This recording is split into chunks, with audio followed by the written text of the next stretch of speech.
Bom dia, irmãos. Peço que vocês abram as suas Bíblias. No Salmo 116, leremos todos os versículos desse Salmo. O título da nossa pregação de hoje é: Que daremos nós, Senhor? Vamos meditar no Salmo de ações de graças, Salmo de gratidão. Salmo de número 116.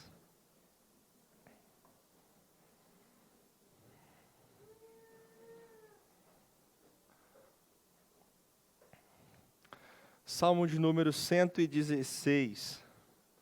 Diz assim a palavra do Senhor: Amo o Senhor, porque Ele ouve a minha voz e as minhas súplicas, porque inclinou para mim os seus ouvidos. Eu o invocarei por toda a minha vida. Laços de morte me cercaram e angústias do inferno se apoderaram de mim. Fiquei aflito e triste. Então invoquei o nome do Senhor. Ó Senhor, livra a minha alma. Compassivo e justo é o Senhor. O nosso Deus é misericordioso. O Senhor vela pelo simples. Quando eu estava prostrado, Ele me salvou. Ó minha alma, volte ao seu sossego, pois o Senhor tem sido bom para você. Pois livraste da morte a minha alma, das lágrimas os meus olhos, da queda os meus pés. Andarei na presença do Senhor, na terra dos viventes. Eu cria, mesmo quando eu disse, estou muito aflito. Eu disse na minha perturbação, todas as pessoas são mentirosas. Que darei ao Senhor por todos os seus benefícios para comigo? Erguerei o cálice da salvação e invocarei o nome do Senhor. Cumprirei os meus votos ao Senhor na presença de todo o seu povo.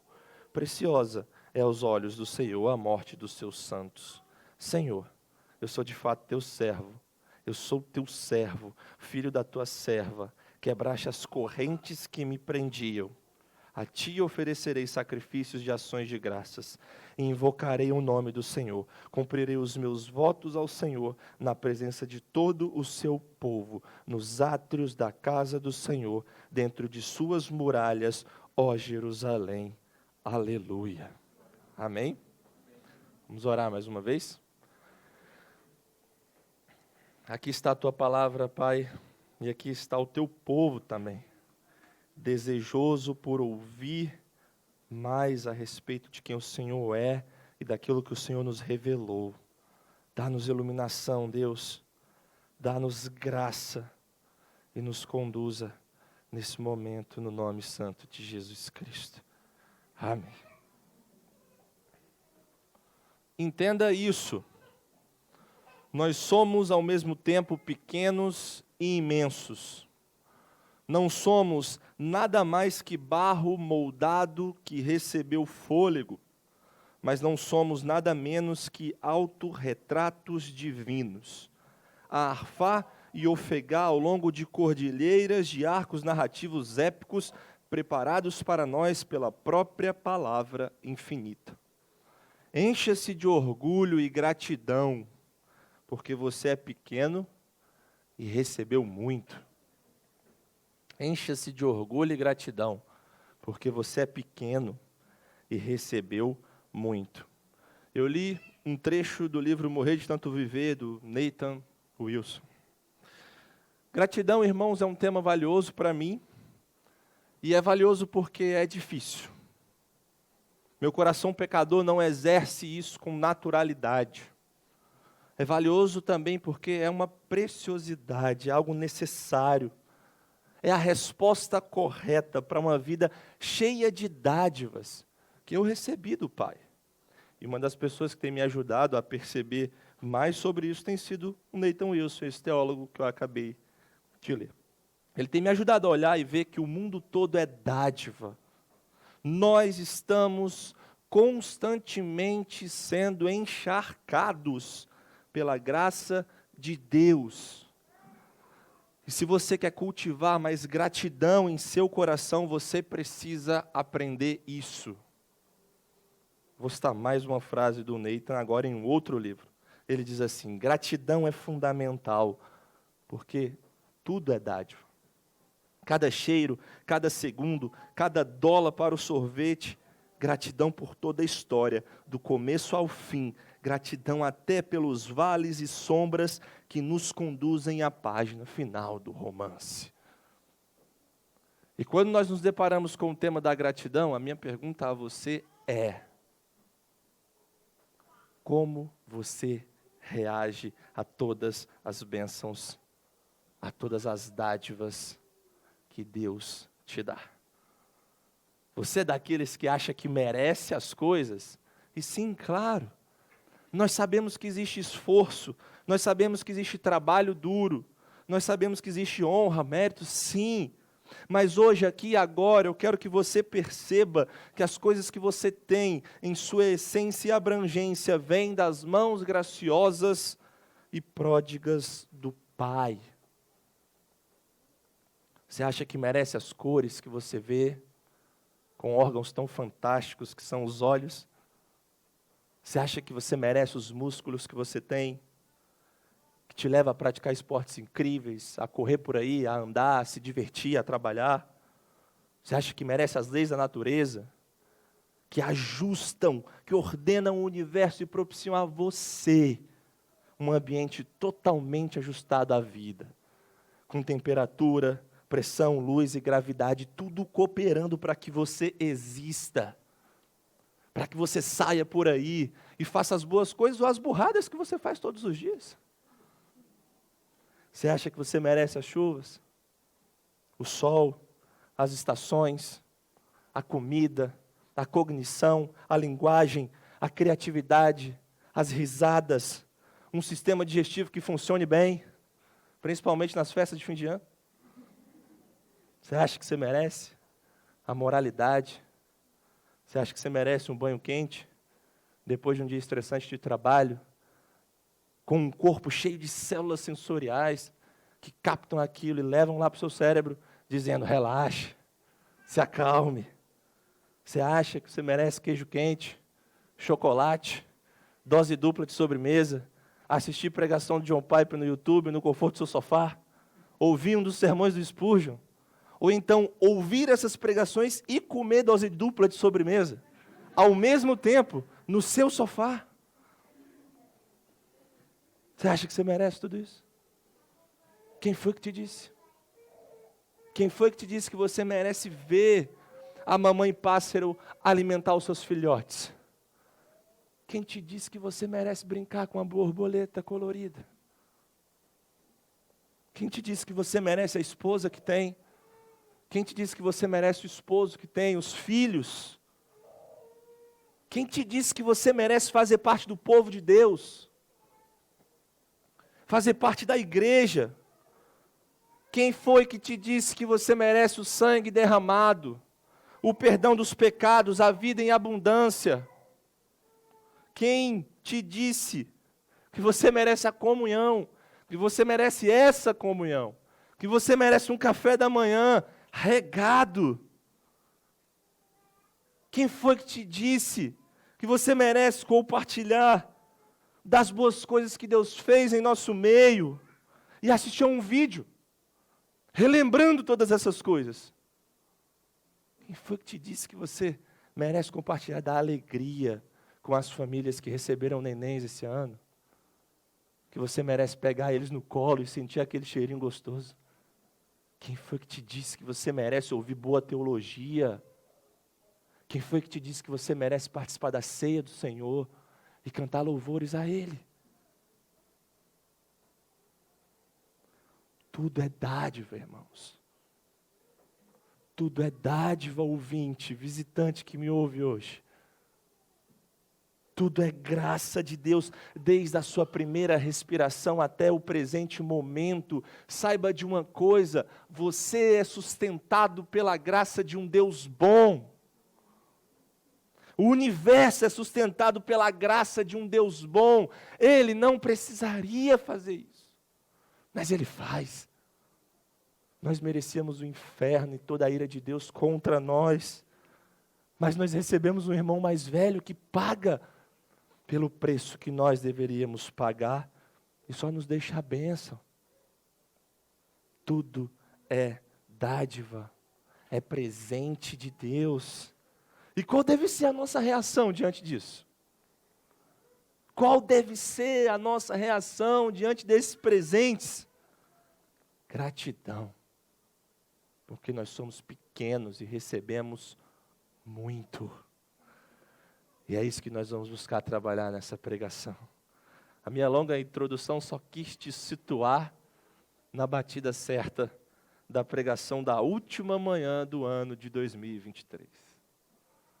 E como não pode faltar aquela piadinha de pastor, né? Já que agora eu sou também. É a última vez que vocês me ouvem esse ano. Tô craque já. O que será tratado na pregação de hoje? Através do Salmo 116, nós seremos instigados a recordar a generosidade e bondade de Deus para conosco, para com a nossa igreja, nesse ano de 2023, ao mesmo tempo que veremos como deve ser a postura correta para o próximo ano, diante de tudo que Deus fez em nós e através de nós. Esse é o resumo de hoje. Nós vamos recordar da bondade e generosidade de Deus para com a nossa igreja. E vamos ver a postura certa para o próximo ano, diante de tudo que Deus fez em nós e através de nós. Mas para isso, eu tenho que te situar no texto que nós acabamos de ler, no Salmo 116. Não deixe sua Bíblia fechada, fique de olho aí. Nós estamos no livro de Salmos, que é o inário do povo de Deus. Você já sabe disso. Mas especificamente no Salmo 116, que é um salmo de gratidão, é um salmo de ações de graças. E aqui um salmista sem nome canta por Deus ter salvado a sua vida. Ele está cantando por gratidão. É um salmo bastante pessoal, se você perceber, você vai notar que a primeira pessoa do singular aparece mais de 30 vezes nesse salmo. No entanto, nós não sabemos as circunstâncias exatas que o salmista passa aqui em sua tribulação. Mesmo que seja evidente que ele estava atravessando águas profundas e então deseja expressar o seu sincero louvor a Deus, a sua sincera gratidão ao seu Salvador. Ao refletir sobre a experiência que colocou a sua vida em risco, o salmista então descobre vários motivos pelos quais o Senhor livra o seu povo e que por isso suscitam o seu louvor, que trazem para fora a gratidão do seu coração, gerando a frase central da nossa pregação de hoje, que está lá no verso 12, que darei ao Senhor por todos os seus benefícios para comigo. E é exatamente no meio das estrofes de gratidão do Salmo 116 que seremos instigados a recordar a bondade, a generosidade de Deus para com a nossa igreja, ao mesmo tempo que pensemos na postura correta diante de tudo que o Senhor tem feito em nós e através de nós. Eu queria apontar para você 3 partes dessa pregação. Eu dividi ela em 3 partes. A primeira parte fala sobre a angústia relembrada pelo salmista. A segunda fala sobre a misericórdia relembrada pelo salmista. E a terceira diz sobre a gratidão relembrada e praticada pelo salmista. Vamos olhar um pouquinho mais cada uma dessas partes, começando da primeira. A angústia relembrada. Olhe comigo de novo os versos 1 a 4. Amo o Senhor porque Ele ouve a minha voz e as minhas súplicas, porque inclinou para mim os seus ouvidos, eu o invocarei por toda a minha vida. Laços de morte me cercaram e angústias do inferno se apoderaram de mim. Fiquei aflito e triste. Então invoquei o nome do Senhor.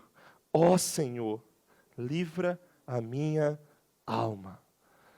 Os primeiros 4 versos do Salmo, nós vemos uma combinação de várias expressões de perigo que o salmista traz e que estão tentando enfatizar quão complicada era a situação da pessoa que escreveu esse salmo. Olha o verso 3 aí. Tem descrito laços de morte, angústias do inferno, aflição e tristeza.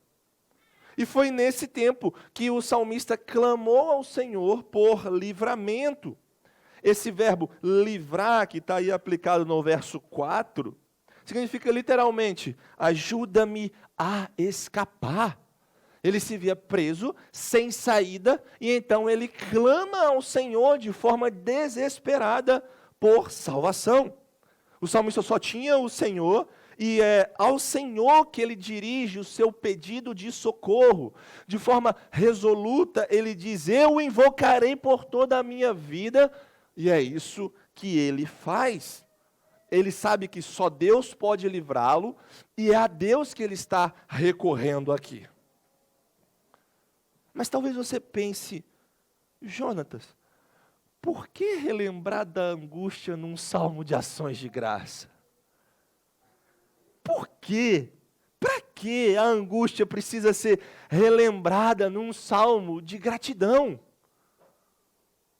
E a resposta, irmãos, é que na maioria das vezes, as dádivas que nós recebemos do Senhor vêm acompanhadas de nossas lágrimas. Vêm acompanhadas daquele grito por socorro e depois por alívio, por Deus ter atendido às nossas orações. O quadro da angústia relembrada pelo salmista não faz com que ele fique desesperado ali, mas faz com que ele recorde, com que ele traga à tona a situação tão difícil que ele vivia, e agora toda aquela cena transformada pelo Senhor. Por muitas vezes, na maioria delas, as dádivas que nós recebemos no ano vão ser acompanhadas também das nossas lágrimas, as nossas súplicas diante de Deus, o derramamento no nosso coração diante do Pai, até que Ele mude a situação, responda às nossas orações e venha em livramento. Sim, relembrar da angústia pode ser um bom exercício para o seu coração, desde que você faça de forma correta. Desde que você faça como o salmista faz. Porque essa angústia superada e vencida leva o salmista a confiar e louvar mais o Senhor. Que seja assim também com você. Esse é o primeiro quadro, é o primeiro ponto. A angústia relembrada. Prossigamos para o segundo. A misericórdia relembrada. E aqui nós vamos ver dos versos 5 a 11. Nos primeiros versos nós tivemos esse quadro de angústia, de desespero. Agora nós veremos um quadro de misericórdia. E sem nenhum aviso prévio, já no verso 5, depois de relatar como estava sendo difícil a sua situação, o salmista começa irrompendo de louvor. Seu canto concretiza o seu deleite, o seu alívio de ver a sua oração respondida e ver a situação transformada, mesmo que não saibamos especificamente qual era a situação. Sabemos que ele estava angustiado, sabemos que ele estava em desespero, mas não sabemos especificamente o quê. Olha os versos 5 a 11 comigo mais uma vez. Compassivo e justo é o Senhor, o nosso Deus é misericordioso, o Senhor vela pelo simples. Quando eu estava prostrado, Ele me salvou. Ó minha alma, volte ao seu sossego, pois o Senhor tem sido bom para você. Pois livraste da morte a minha alma, das lágrimas os meus olhos, da queda os meus pés. Andarei na presença do Senhor na terra dos viventes. Eu cria, mesmo quando eu disse, estou muito aflito. Eu disse na minha perturbação, todas as pessoas são mentirosas. Olha como ele está descrevendo. Ele lembra da sua dor, da sua luta, mas ele diz, o Senhor não me deixou ali. O Senhor foi misericordioso para comigo, Ele me salvou e eu sou grato por isso. O Senhor limpou as lágrimas dos meus olhos. O Senhor não deixou com que os meus pés estivessem no lamaçal para sempre. O Senhor me tirou, Ele me livrou. Mas aí chegam os versos 10 a 11 e parece que as coisas não saíram tão bem quanto planejado. Eu não sei você, mas às vezes eu estou lendo alguns salmos da Bíblia e eu falo, para que essas frases estão aqui? Parece que alguma coisa saiu dos trilhos. Olha, o salmo é de ações de graça. Para que ele vira e fala no verso 10 e 11? Eu cria, mesmo quando eu disse, estou muito aflito. Eu disse na minha perturbação, todas as pessoas são mentirosas. fala, tá certo isso aqui? Imagina você fazer um salmo de gratidão a Deus, e aí você fala, todas as pessoas são mentirosas, mas eu estou muito grato ao Senhor. Mas é isso que ele diz. E é a palavra de Deus, nós sabemos. É para nossa edificação. Parece que os versos não estão bem encaixados aqui, mas só parece.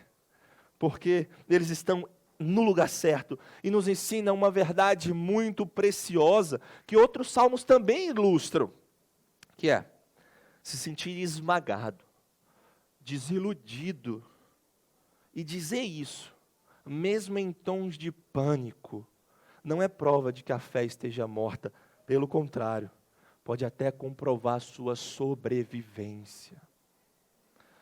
Frequentemente nós vemos salmistas brutalmente sinceros diante de Deus e ficamos que meio que constrangidos por isso. Você já teve essa sensação? Você lê um texto na Bíblia e você diz, por que fala assim com Deus? Por que usa essas palavras? Por que se dirige assim ao Senhor? Parece que isso nos deixa acanhados de alguma forma, mas não deveria ser assim, irmãos. Podemos e devemos nos apresentar diante de Deus com sinceridade, mostrando realmente o que está em nosso coração, e é isso que o salmista fez. Ele estava angustiado, provavelmente homens próximos a ele agravaram a situação de dor, agravaram a situação de angústia que ele estava passando, e ele expressa isso a Deus. Isso reflete muito daquilo que nós vemos em Jesus. Porque Jesus é brutalmente sincero sobre os seus sentimentos, sobre as suas emoções, e ao mesmo tempo absolutamente submisso à vontade do Pai. Ele diz, passa de mim esse cálice. Nós aprendemos isso, não foi? Passa, mas seja feita a tua vontade, Senhor. Jesus é brutalmente sincero sobre aquilo que passava em seu coração e ao mesmo tempo absolutamente submisso à vontade de Deus, e assim devemos ser nós também. Senhor, eu estou passando por dores, por sofrimento. Parece que os homens são todos mentirosos, mas eu confio em Ti, Senhor. O Senhor é a minha rocha, a minha fortaleza, o Senhor é o meu único socorro.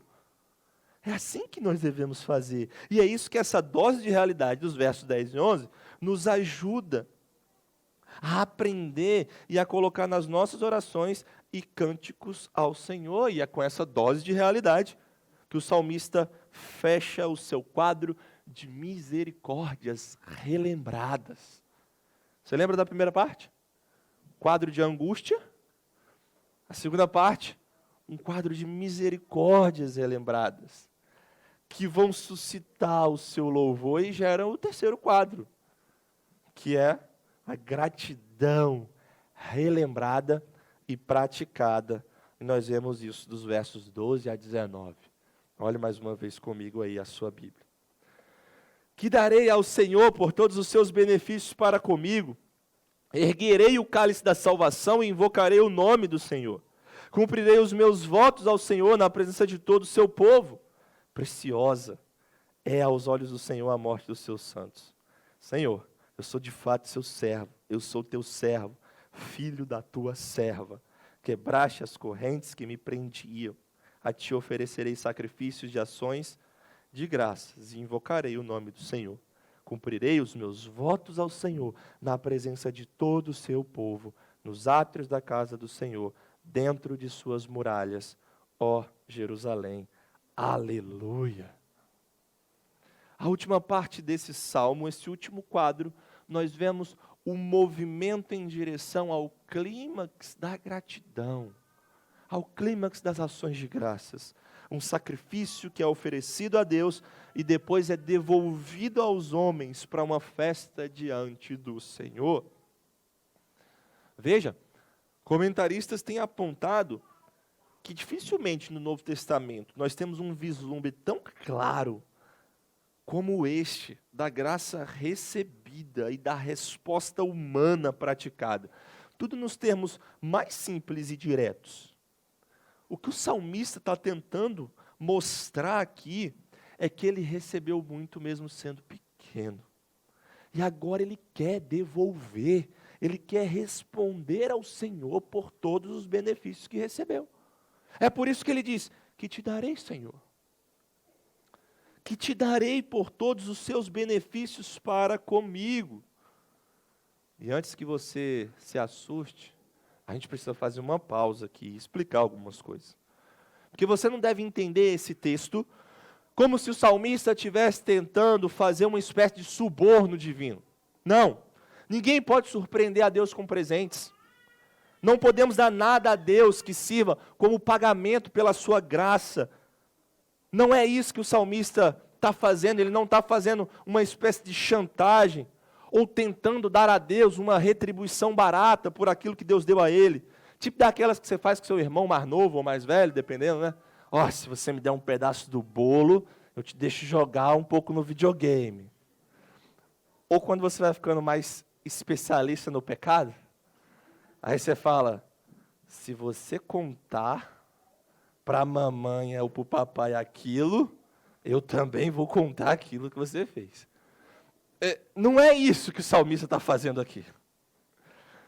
Não tem nada a ver com isso. Mas o que é então? O que ele está fazendo? E aqui nós precisamos saber algo mais sobre adoração, sobre culto reformado. Quando eu digo aqui a palavra reformado, estou querendo me referir a como os reformados têm lidado com os temas da adoração e culto.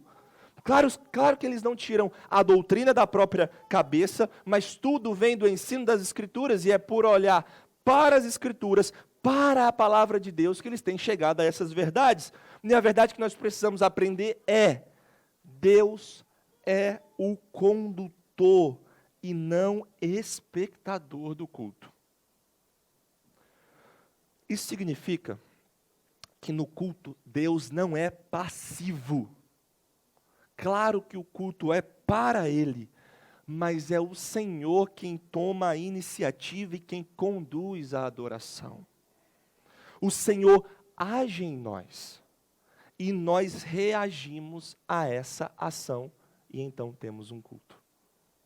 Culto é iniciativa divina, e pela iniciativa divina temos uma resposta nossa. Sim, nós oferecemos a Deus a nossa adoração, mas primariamente precisamos entender o culto como uma redramatização da redenção. Pegou isso? Precisamos entender o culto como uma redramatização da redenção. É o Senhor quem age em nós. E pela ação dele em nós, nós reagimos, nós respondemos em louvor, em adoração e em gratidão a Deus. Culto não é primariamente uma oferta sua. Te choquei um pouco com essa informação?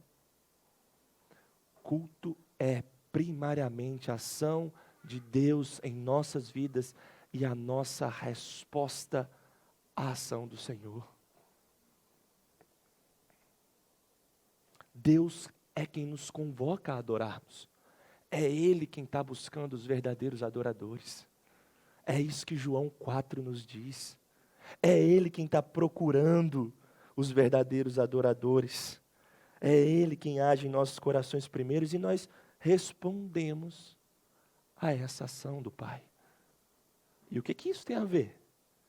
O que isso tem a ver com a resposta, com a frase do salmista aqui no verso 12? Tem tudo a ver. Pois o que está acontecendo aqui não é uma tentativa de suborno ou retribuição qualquer, como nós já aprendemos, mas é a resposta de um coração grato à ação de Deus em sua vida. Deus agiu e o salmista está reagindo em louvor e adoração, e sim, existe uma resposta certa, mediante as dádivas que Deus está dando a esse salmista. Existe uma resposta certa às boas dádivas, aos bons presentes recebidos da mão do Pai. e ela está descrita dos versos 13 a 19, o salmista diz: erguerei o cálice da salvação, invocarei o nome do Senhor, oferecerei sacrifícios de ações de graças, e invocarei o nome do Senhor, cumprirei meus votos ao Senhor, na presença de todo o povo, nos átrios da casa do Senhor, no seu meio, ó Jerusalém, aleluia. Ele não está fazendo isso como se ele pudesse pagar pelos presentes que ele recebeu, não. Ele está fazendo isso em resposta a ação graciosa de Deus em sua vida. Ele está fazendo isso como um sacrifício de gratidão a Deus por tudo que Deus fez. Ele erguerá o cálice da salvação, que provavelmente se refere a uma oferta de libação ao Senhor. A oferta de libação é o ato de derramar um líquido sobre o altar, como parte de uma oferta de gratidão a Deus. É isso que está mostrando aqui. Pode ser também uma metáfora que contrasta com o cálice da ira de Deus, que nós vemos por todo o Antigo Testamento, mas seja como for, uma metáfora que contrasta o cálice da ira de Deus, ou esse ato de oferecer uma oferta de gratidão a Deus, o que ele está querendo demonstrar é a sua honra a Deus. A sua honra ao Senhor, que expressa a sua gratidão a Ele. É isso que erguer o cálice da salvação significa. O salmista também invocará o nome do Senhor, que demonstra o seu reconhecimento pelo caráter de Deus. Ele sabe que Deus é socorro, ajuda e livramento, e o nome do Senhor revela quem o Senhor é. E isso é suficiente para o salmista. Ele invocará o nome do Senhor e isso basta. Ele também vai oferecer sacrifícios de gratidão e cumprirá os seus votos, porque não basta só dizer com a boca, mas é preciso trazer para a prática o que está sendo confessado. E perceba que o salmista ele não quer uma celebração privada, ele quer tornar pública a sua gratidão, porque os seus votos precisam ser cumpridos na presença de todo o povo, nos átrios da casa do Senhor, ou seja, no templo e no meio de Jerusalém. E é dessa forma que ele responde ao Senhor por todos os benefícios que fez para com ele. Ele não está parado, ele não está assim: ah, Deus, muito obrigado pelo que o Senhor me deu, muito obrigado, e fica sentado lá. Não. Ele está feliz, ele está grato e ele reage, ele responde, ele pratica algo pela graça de Deus. É dessa forma que ele responde aos benefícios que o Senhor fez para com ele. E nós, irmãos? E nós? O que daremos ao Senhor? O que nós daremos ao Senhor? Antes dessa pergunta, talvez seja necessário uma outra. Nós temos motivos para louvar e agradecer o Senhor? Primeira Igreja Batista Bíblica do Rio de Janeiro tem pelo que agradecer, pelo que adorar ao Senhor, por tudo que Ele fez no ano de 2023? Você acha que sim? Deixa eu refrescar a sua memória então.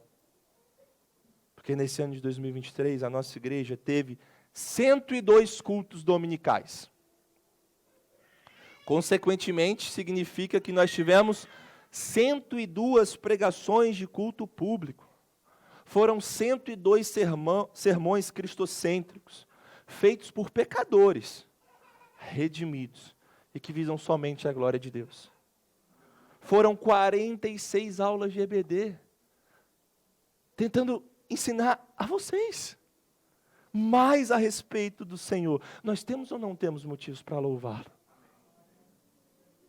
Nesse ano nós tivemos 31 irmãos que foram recebidos por transferência na nossa membresia. Nós tivemos 7 irmãos recebidos por batismo e alguns outros que estão querendo se batizar para o próximo ano. Nós continuamos ofertando e abençoando o trabalho missionário, os irmãos José Carlos, como nós vimos aqui, Paulo Pimentel, Rosinha, Timóteo e Lídia, Margarida e a Pesca, que é o projeto educacional e social Casa da Amizade, continuaram sendo abençoados pela nossa igreja. Nós temos ou não temos motivos para louvar o Senhor? Muitas crianças foram acrescentadas ao nosso meio, participamos de conferência fiel jovens, mulheres, pastores, até dos Estados Unidos chegou gente para trabalhar com a gente. Nós temos ou não temos motivos para louvar o Senhor? Esse jovem pastor que vos fala foi ordenado. O presbitério que há tanto tempo orávamos foi constituído. Nós temos ou não temos motivos para louvar o Senhor? Casamentos que foram feitos no nosso meio, clubes do livro, eventos dos jovens, das mulheres, das crianças, feira de missões, até mesmo em momentos difíceis na vida dos irmãos. Momentos de dificuldade financeira, momentos de enfermidade, momentos de luto, como muitos de vocês passaram. O Senhor continuou nos dando graça. Como foi, por exemplo, com a nossa irmã Rosinha, onde vimos o Senhor frustrando os primeiros planos de voltar ao campo missionário. Onde vimos a perda do seu filho. Mas a igreja, pela graça do Senhor, estava passando uma mensagem. Nós estamos aqui. Nós seguramos as cordas juntos. Nós choramos e sorrimos juntos. E nós fazemos isso pela graça de Deus. As vidas que foram impactadas, irmãos. Os corações sendo transformados. Irmãos crescendo em discipulado, em serviço, em amor por Cristo, por sua palavra. Um bando de pecadores que são vocês. E eu também. Que juntos se reúnem a toda semana para louvar, para engrandecer o nome do Senhor Jesus. Nós temos ou não temos motivos para louvar o Senhor? Irmãos, a reunião dessa igreja é um milagre.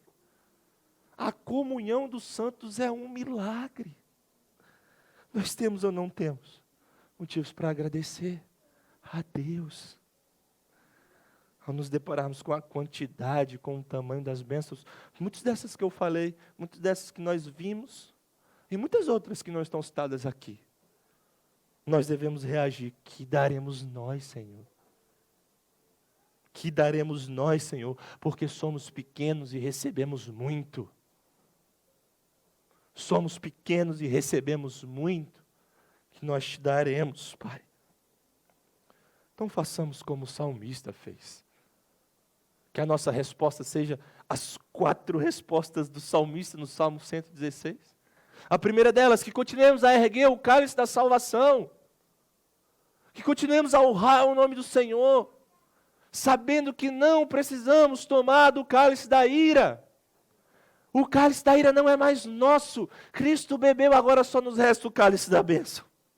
E continuemos a erguer o cálice da salvação. 2, que continuemos a invocar o nome do Senhor, a reconhecer quem Deus é, a reconhecer o seu caráter e saber que isso é suficiente. Isso é suficiente para a nossa igreja. 3, que continuemos a oferecer sacrifício de gratidão a Deus. Não, nós não precisamos mais oferecer animais ao Senhor. Nós não mais precisamos oferecer alimentos ao Senhor. O sacrifício de Cristo basta.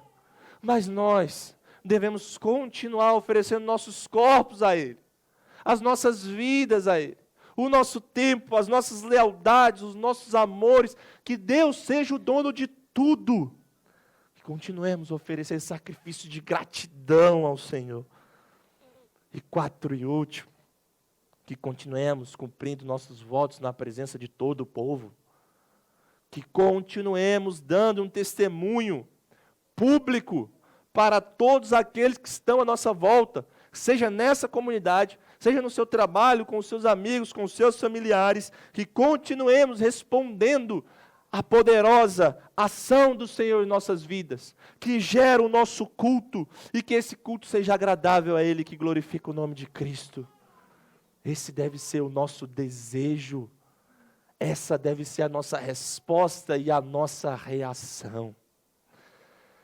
Mas deixe-me também apontar mais 2 palavras de aplicação desse sermão. Eu quero também que você pense e faça um exercício de gratidão. Esse exercício de gratidão consiste em você procurar momentos na história da sua igreja nesse ano pelos quais você é grato. Pode ser qualquer coisa. Seja um estudo ou uma pregação, um hino cantado, um irmão que orou por você, alguém que te chamou para ler um livro, uma exortação, uma advertência, um abraço, um consolo, um incentivo, um encorajamento, uma ideia nova que você aprendeu, um texto que te foi esclarecido e que há muito tempo estava na sua cabeça, seja lá qual for, procure esses momentos durante esse ano e seja grato por eles. Você vai procurar esses momentos. Você vai orar em gratidão a Deus. Se possível for, você vai e agradeça seus irmãos por isso. Se algum deles diretamente te abençoou. E você vai buscar sentir o seu coração explodindo de gratidão e de alegria a Deus e continuar nisso para o próximo ano. Esse é o exercício de gratidão que eu quero que vocês façam. E por fim, respondendo à pergunta como nós devemos encarar o ano que está por vir, como nós encaramos esse ano também, com os olhos fixos no Senhor, com os olhos fixos no autor e consumador da nossa fé, e com o coração cheio de gratidão e louvor, sabendo que nós somos pequenos e que nós recebemos muito da parte de Deus. Esteja atento às áreas que a sua igreja tem trabalhado insistentemente do púlpito e das atividades que fazemos. A primeira área, doutrina, e eu falei isso aqui no encerramento dos jovens, e eu estou repetindo agora para toda a igreja. A área de doutrina é uma área que nós sempre enfatizamos. Esteja atento a ela. Esteja atento, continue atento para o próximo ano. A doutrina significa o prumo. Significa a nossa única regra, a revelação que Deus nos deu. Aquilo que deve ser a nossa atenção em todas as coisas. Significa também preparo, porque você tem que se preparar. Você tem que se esmerar na doutrina. Se aperfeiçoar na doutrina, é assim que você servirá melhor os seus irmãos. Então, fique atento à doutrina. Fique atento também à ênfase na igreja local. E quando eu digo a igreja local, eu quero que você pense em serviço. Eu quero que você pense em prática da doutrina no meio da congregação. Serviço. Eu quero que você pense em amor por esse povo. Nós não estamos aqui por acaso, como eu disse, a reunião da igreja é um milagre, irmãos. É um milagre da graça e nós devemos amar esse milagre da graça. Quando você pensar em igreja, também pense em amor pela igreja. E pense em cuidado do povo, em cuidado das pessoas que estão ao seu lado, em perguntar como estão, em se mostrar disposto a ajudar, a orar, a caminhar junto desses irmãos. E aí vem a nossa terceira ênfase, que é a última dessa aplicação, que é o discipulado, que tem a ver com intencionalidade, tem a ver com colocar a mão na massa, tem a ver com sair da passividade e falar assim, eu faço parte desse corpo e eu vou caminhar junto com outros irmãos. Nós temos insistido nisso. Isso envolve aconselhar, isso envolve prestar contas, isso envolve andar junto com o pecador mesmo, mas pecador redimido, pecador salvo pela graça, que sabe que não merece, mas que o Senhor é bom. A gente encara o próximo ano com os olhos do Senhor, com o coração cheio de gratidão e louvor, e prestando atenção a essas coisas que eu falei, à doutrina, à igreja e ao discipulado. Em todos os pontos que isso envolve, que você mantenha isso em mente. Que então você entre o próximo ano com a resolução de olhar mais para o Senhor e de colocar isso em prática no meio da igreja. Amém? Que daremos nós, Senhor? Que daremos nós, Senhor? Nós procuramos momentos durante todo esse ano e nós ficamos espantados com aquilo que o Senhor nos deu. a nossa boca se enche de riso, de júbilo. Ficamos como quem sonha, são tantas as dádivas. São tantas dádivas que o Senhor nos concede. Mas mesmo com tanta graça, com tanto presente, aquilo que deve ser o nosso espanto por excelência, continua sendo a rude cruz. Porque é quando contemplamos a cruz do nosso Senhor, quando contemplamos o nosso Salvador ali, o sangue vertido, a vida entregue no madeiro, que as maiores vivas de alegria e de gratidão brotam do nosso coração. É essa visão que nos motiva a fazer tudo o que eu falei aqui. É essa visão que nos dá a graça que nós precisamos para viver. Nós não somos dignos de pisar no solo encharcado de sangue do monte do Gólgota. Nós não somos dignos de contemplar o rosto do homem da cruz do meio. Nós não somos dignos de olhar para o Senhor. Mas a sua escandalosa graça, o seu perdão assombroso, nos diz que o véu se rasgou, de que nós fomos aceitos. Nós fomos aceitos pelo sangue dele. Nós fomos adotados, amados, reconciliados, perdoados, fomos feitos filhos. A cruz transforma a rebeldia em gratidão. É isso que eu quero que você veja. A cruz transforma a nossa rebeldia em gratidão. É só isso que pode fazer o seu coração se prostrar, se render.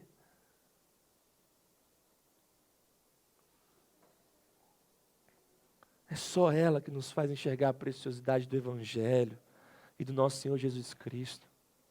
É só ela que converte o meu coração, converte o seu coração e converte qualquer coração de qualquer pecador. É isso que precisa ser o nosso foco maior. Foco maior de nossas vidas e de nossa igreja. Querido visitante, que esse também seja o seu foco. Que a cruz transforme a sua rebeldia natural em gratidão. Que a cruz transforme a rebeldia natural dessa igreja em gratidão a Deus.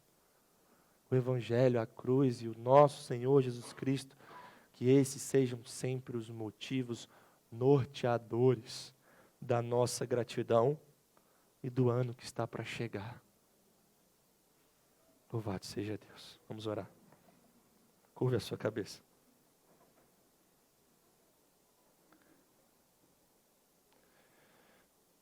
Senhor, nós sabemos que somos pequenos e que recebemos muito.